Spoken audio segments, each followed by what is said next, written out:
Hi! చిన్నోడు, చిన్నమ్మ. ఎవరైనా మన ఇంటికి పని చేయడానికొచ్చారనుకోండి, అది ప్లంబర్ పనైనా, లేదంటే వేస్ట్ వాటర్ తీసే పనైనా, వాళ్ళు పని చేసేటప్పుడు మనం టీ కావాలని అడుగుతాం. టీ కావాలని అడగగానే పాపం ఆళ్ళు తాగుతారు కదా! ప్లాస్టిక్ గ్లాసుల్లో ఇస్తే వాళ్ళెంత ఫీలవుతారండి? వాళ్ళు బయటికి చెప్పలేకపోవచ్చు. కానీ మనసులో అనుకుంటారా? అనుకోరా? వాళ్ళు మనకులాంటి మనుషులేనండి.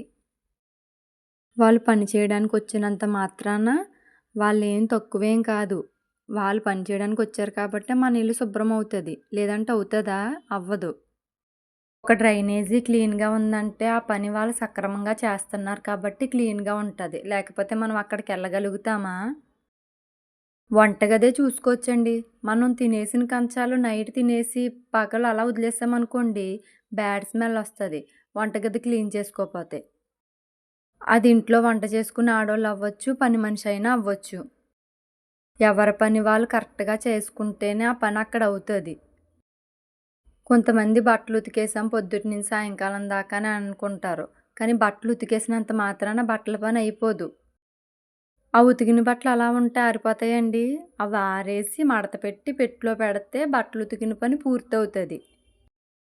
ఆ బట్టలు ఆరిపోయాక తీసుకొచ్చేసి ఓ పక్కన పెట్టేసి అలా వదిలేసామనుకోండి, అవి గత్తరగానే కదా కనిపిస్తాయి. అలా ఎవ్వరు చేయాల్సిన పని వాళ్ళు కరెక్ట్‌గా చేస్తే, ఏ ఇబ్బంది ఉండదు కదా! మన ఇంటికి పని చేయడానికొస్తారు కదండీ! సిమెంట్ పనది. మనం కాసేపు పని ఎక్కువ చేశారనుకోండి, వాళ్ళకి బేటా కింద ఒక రూ. 50, రూ. 100 ఇచ్చామనుకోండి, రేపన్న రోజునాడు టైం అయిపోయినా సరే, ఓ 10 నిమిషాల పని ఎక్స్‌ట్రానే చేస్తారు. ఎందుకంటే, ముందు మనం ఇచ్చిన అభిమానం వాళ్ళకుంటది కదా! వాళ్ళకి రూ. 10 ఇస్తే మనకి తరిగిపోయేదేముండదండి. మనం ఎంతో ఖర్చు పెట్టుకుంటాం. అలా పని చేసినప్పుడు వెళ్ళిపోయారనుకోండి, ఒకవేళ అలా అడిగారనుకోండి, లాస్ట్‌లో ఇస్తామన్నామనుకోండి బాధపడతాడు.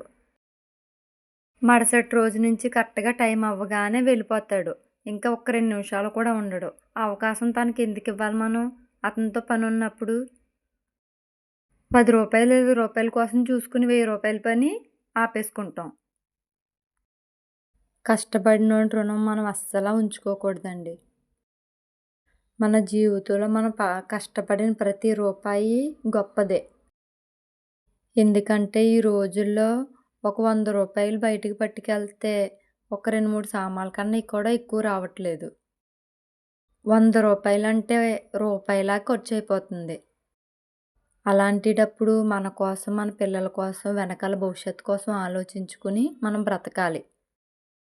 వచ్చిన డబ్బులో కంపల్సరీ ఒక పావలా వంతైనా దాచుకోవడం మొదలుపెడితే, ఏదో ఒక రోజు ఆ పావలా, పావలా, పావలా కలిపి ఒక రూ. 1000 అవుతది. మనకి ఏదో ఒక రోజు మన అవసరాన్ని తీరుస్తదది. ప్రతి ఒక్కరూ అలాగే చెయ్యండి. కష్టపడిన డబ్బులు ఖర్చు చేసేసుకోకండి. మాటలు నచ్చితే లైక్ చేసి, షేర్ చేయండి.